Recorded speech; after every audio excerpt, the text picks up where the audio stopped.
10-5 minute हो गया तो अपने अपने बतलाने लगे और तब तक मालूम वो जीजा आ ही रहे हैं, आओ जोर तीव्र उत्तर जोर रोने लगे हैं। फिर धीरे धीरे वो चुप हो जाए। तो ये रोना क्या कहलाता है? अब सब ऐसा होता है कि नहीं होता है? ऐसा ही होता है भाई। एक व्यक्ति उतना ही तीव्र आवाज में हर समय कैसे रोएगा? नहीं रो सकता, प्राण निकल चाहिए। तो आराम रोने को क्या कहते हैं? प्रेम की अवस्था वही होती है, व्यक्ति आराम आराम रोता है जिंदगी भर। तो वो रो रहा है, वो रोने की स्थिति क्या है? मंदाक्रांता। इस छंद को ही लिखा गया है रोने की आवाज में, लगेगा कि हाँ वाकई में कोई रो रहा है। ठीक कैसे? इसका छंद का लक्षण होता है मंदाक्रांता अम्बुधि रस न गए मोहना तो गयुग्मम्। तो इसे क्या कहते हैं? मंदाक्रांता है ये। वैराग्य उत्पन्न हो जाता है, चीजें फेंकने लगते हैं लोग। तो अच्छा, ये पता है घटना क्या हुई थी यक्ष की? फूल वाली, हाँ बताया था एक बार मैंने। अच्छा, और इसका नाम क्या है पता है? यक्ष का नाम है हेममाली और उसकी पत्नी का नाम विशालाक्षी। बड़ी बड़ी आंखों वाली, बड़ी बड़ी आंखों वाली लड़कियां अच्छी मानी जाती हैं, सुंदर। आओ देखते हैं। हाँ, लक्षण क्या है? मंदाक्रांता अम्बुधि रस न गए मोहना तो गयुग्मम्। ये लक्षण है। और उदाहरण क्या है? प्राण प्यारे सारा सपूर में बस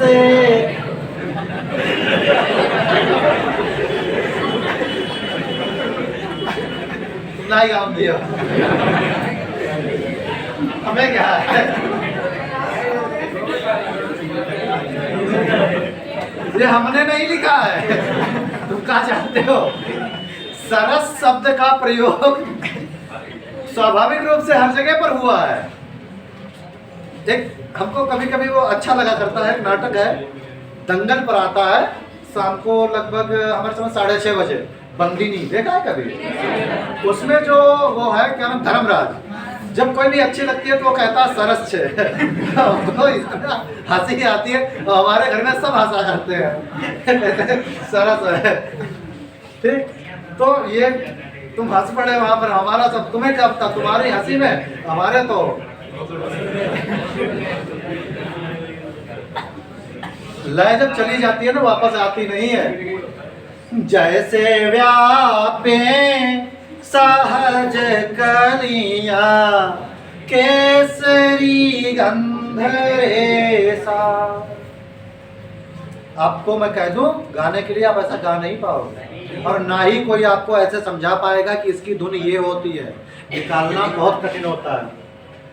तू है आभा आमिया वर्षा शीतली मंद चंदा कैसे बोलूं हृदय वर्णा प्रीत ऐसी विशेषा कश्चिद कांता विरह गुरुणा।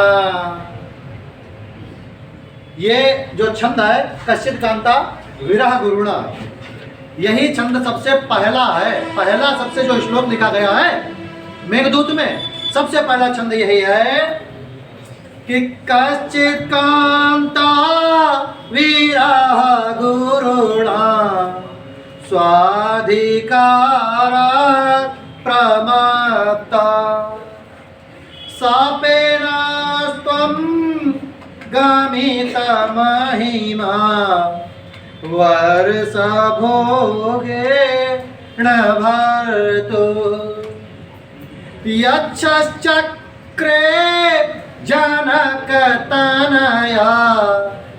तो ये सब याद दिलाता है कि कश्चिद कांता विरह गुरुणा, कोई अपनी कांता मतलब प्रेयसी के गुरु विरह में दुखी व्यक्ति बैठा है।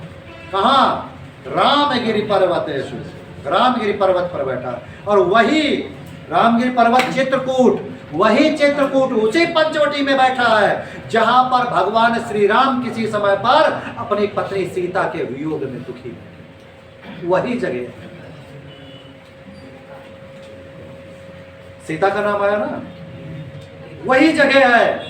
मतलब आज फिर इतिहास दोहराया गया है कि वहां पर भी सीता से दुखी राम बैठे थे और आज यक्षिणी से दुखी यक्ष बैठा है।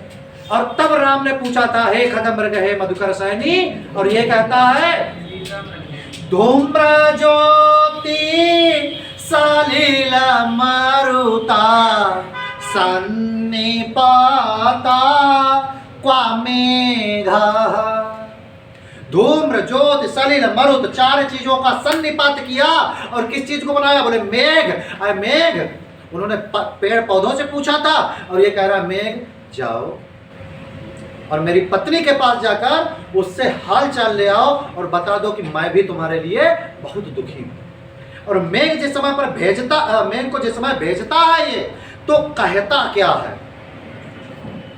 आज मैं आपको एक बात बता दूं, कालिदास की जितनी भी रचनाएं सब पढ़ने वाली हैं, लेकिन मेघदूत जीवन में अगर तुम जीना चाहते हो अच्छा और जीवन का सार जानना चाहते हो तो मेघदूत एक बार जरूर पढ़ना। पता है क्यों? क्योंकि एक ही बात को उसने जो कहा है जीवन से जोड़कर कहा है। उसने कहा है कि अगर अपने मित्र को तुम घर भेजो तो कैसे भेजो और किस एहतियात और किस शर्त के साथ भेजो। आज मेघ, मेघ क्या है? पुल्लिंग है। और भेज किसके पास रहा है? अपनी पत्नी के पास। तो पुरुष को स्वभाव से पुरुष से भय होता है और पत्नी अगर घर पे अकेली है। बात समझने का प्रयास करना कि भेजा कैसे है। कालिदास ने उनकी बुद्धिमत्ता देखो और यहाँ पर भेज रहा है तो वो देखो, वो कहता है यहाँ पर श्लोक से। श्लोक अगर मैं पूरा कहकर बताऊंगा तो कभी नहीं हो पाएगा, सीधे सीधे बात मैं बता दे रहा हूं। वो कहता है मेघ, जब तुम जाना तो कैसे जाना? रास्ते में खूब आनंद लेते हुए जाना। वो बताता है कि ऐसी ऐसी नदियां पड़ेंगी, 7 नदियों का वर्णन करता है और कहता है वहां पर जो ललनाएं हैं, जो स्त्रियां हैं वो खेल रही होंगी, कलरव कर रही होंगी, तुम पूरा आनंद लेते जाना। काहे? हो सकता तुम्हें वहां किसी से प्रेम हो जाए तो हमारी पत्नी की तरफ तुम देखोगे तक नहीं। पहली बात समझदारी देखो इसकी। फिर कहा कि मेघ जब जाना तो वहां पर ऐसे ही अंदर मत घुस पड़ना जाके। बोले कैसे जाना? बोले सबसे पहले तो शीतल हवा चलाना। क्यों? हमारी विरह में तप रही है तो दुखी होगी, शीतल हवा चला देना। फिर धीरे से हवा चलाओगे तो खिड़की खुल जाएगी, ठीक। और जब खिड़की खुल जाए तो उनसे ये देखना कि वो सो रही है या जग रही है। अगर सो रही है तो थोड़ी देर और चलना और बूंदे बरसाना, ठंडी हवा हो जाएगी। बूंदे बरसाओगे ठंडी हवा हो जाएगी। और फिर उसके बाद में बिजली कड़काना। क्या कड़काना? और बिजली स्त्रीलिंग शब्द है या पुल्लिंग? स्त्रीलिंग। और मेघ की पत्नी है बिजली। और जब बिजली कड़कती है तो दरवाजे खुले हैं तो पहले कौन जाएगा? बिजली। पत्नी आगे जाए, पति मजाल का कहूं देख ही ले। समझदारी देखो पहले। बोले पहले आगे किसको जाने देना? बिजली को। और उसके बाद तुम गरजना, ताकि अगर सोई है तो जग जाए, अपने सही संभल जाए। उसके बाद बरसात की बूंदे, मतलब तुम पानी बनकर अंदर इतना बरसना तब अंदर जाए। इतनी महत्वपूर्ण बात कही कि अगर अपने मित्र को तुम घर भेज रहे हो इतनी समझदारी के साथ भेजना। तो यही एक नहीं, हर एक श्लोक पर जो उन्होंने बातें बताई हैं जीवन से जोड़कर, क्या है। चलो आगे पढ़ते हैं हम लोग। मंदा क्रांता छंद हो गया। मंदा क्रांता के बाद में मालिनी छंद की ओर हम चलते हैं। कहाँ चलते हैं?